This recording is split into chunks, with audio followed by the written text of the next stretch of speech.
Alright? How's it going? Recently, Johnny Lightning sent me a couple of scans of an old video game magazine to look at. So it got us chatting about magazines, and the pair of us ages ago throwing away a lot of the old video game magazines that we had acquired over the years. Now, this was something that neither of us really wanted to do, and we do regret it now, but at the time something had to give, and what's done is done.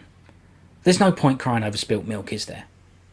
Now my brother, he's been sorting through some old stuff for a while, and he put to one side a stack of old video game magazines that he found, and he asked if I wanted them. Coincidentally, this was about a week after me and Johnny had the chat about mags. What are the chances of that? I couldn't believe it! So of course, I happily took them off his hands. I was excited to take them off his hands. Now I haven't gone through the stack and looked what's there. I just picked up the one on the top. And this is it.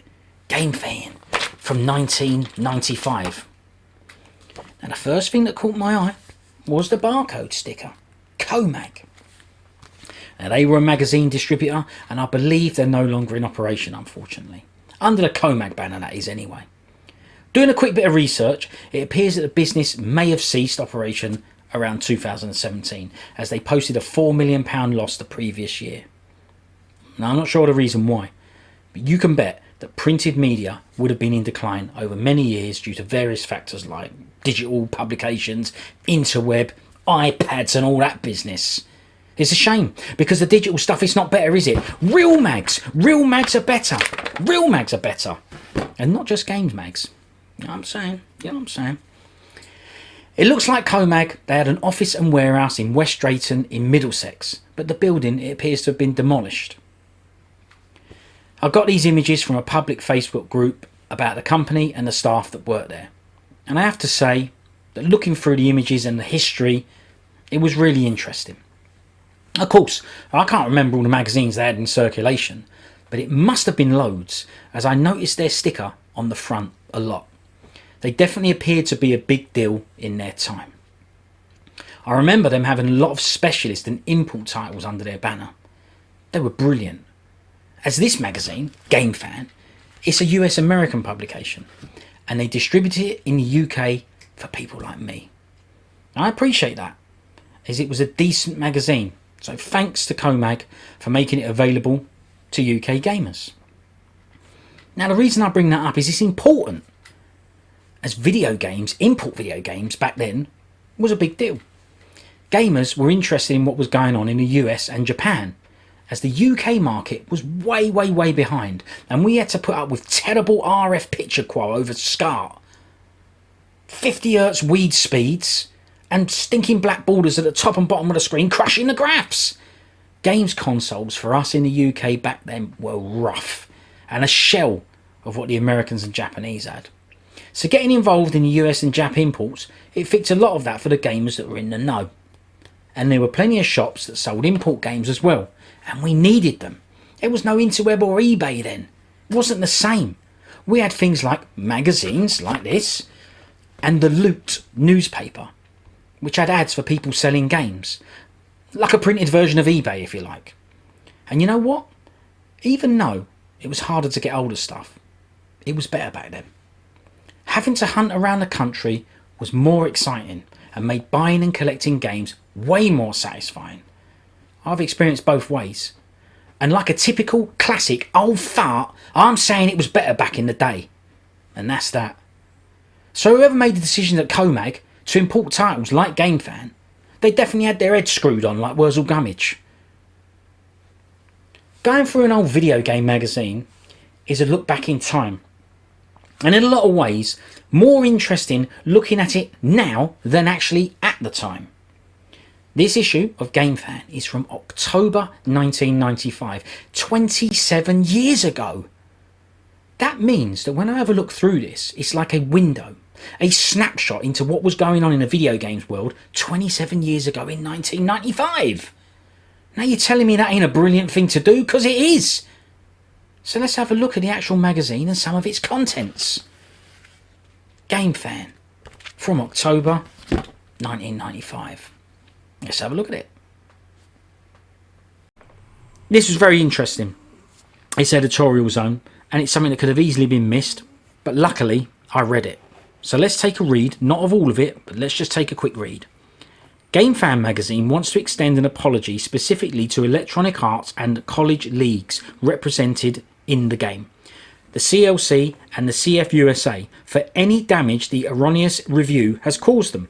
We understand the impact this could have on the reputation of EA Sports, and we want to assure you that in no way was this article intended to cause harm to Electronic Arts, the college leagues, or to disparage the game College Football USA 96. In addition to the malicious text included in the September article, several errors were found in the rating section, and a corrected review of the game appears in this issue. So, that's already very, very interesting. Let's move on. As you may or may not be aware, we're sticking with this editorial here. Tragedy struck. Tragedy! In the September issue of Gamefan, in the shape of a sports article, this seemingly unsuspecting review was invaded with some of the ugliest text I've ever read. Though most of the issues were stopped and the page cut out, there are undoubtedly some in circulation. Oh, okay, that's good, isn't it? I know it's a shock, but I can assure you all, these comments in no way reflect the beliefs or opinions of anyone on the Gamefan staff. As you and all our readers know, the editors of Gamefan are as passionate about the Japanese gaming scene as one can be. I must admit, they do cover Japanese games.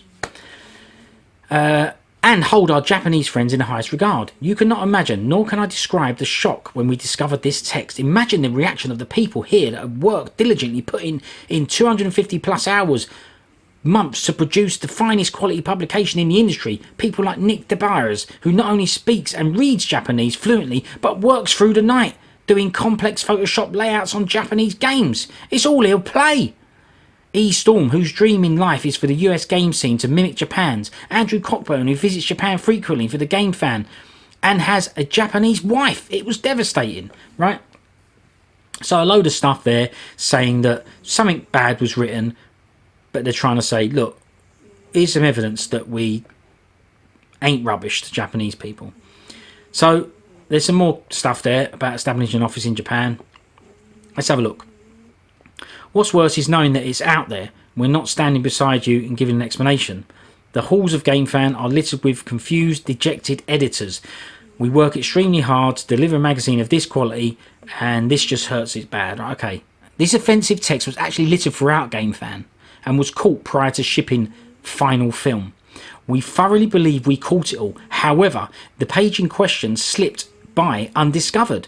For this, we cannot express how sorry we are. We were on the tail end of a 72-hour marathon shift to get you the very latest as usual, and went into simultaneous massive shock when we found this absurd, planted text. Gamefan is a busy place around crunch times, editor of Sources and Friends. Okay, I don't need to read that.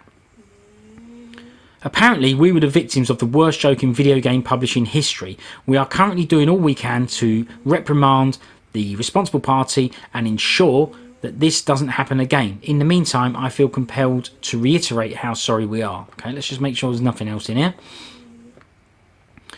Okay, anyone who reads Gamefan, cover imports, yeah, okay.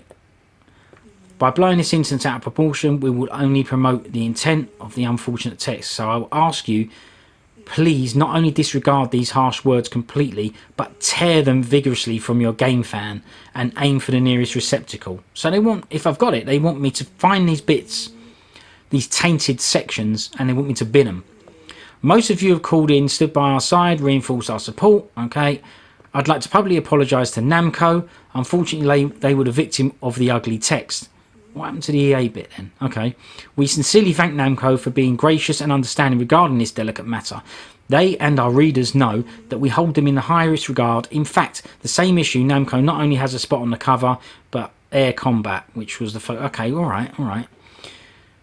We would not ever knowingly attacked a third party, but we are honoured to be a part of this industry and have the utmost respect for all the manufacturers and developers. Alright, okay. Anyway, we get the idea, right?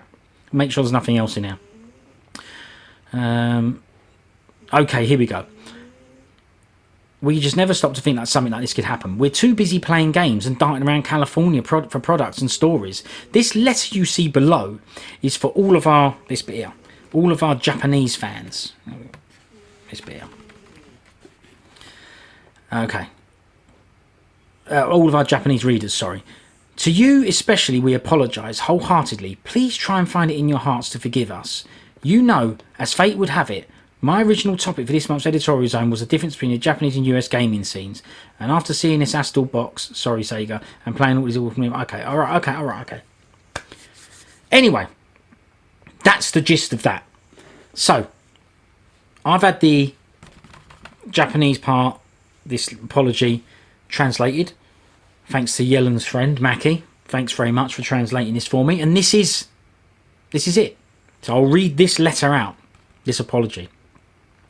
Apology to Japanese readers, right? The editorial department would like to express our deepest apologies for the profanity that was printed in the September issue of the magazine. I apologise. Although it was an act caused by an outsider, we, the editorial department, will do our best to prevent such things from happening in the future, and we will do our best to ensure that our readers continue to enjoy reading. There you go. So that is it. Now, I know it's pretty long, but let's face it, there probably isn't going to be anything else in this magazine that is that interesting as this editorial zone. Alright. Finally, as for the editorial hijack apology story, do I have a copy of the tainted September 1995 issue of Gamefan, the one in question? Well, as I said at the start, I took this from the top of the pile. So I don't know. And I'll have to wait and see. I certainly hope so, though. And if I do, I definitely won't be destroying it as requested. And I'll be back for a vid about it. Now, thanks very much. See you later. Nice one.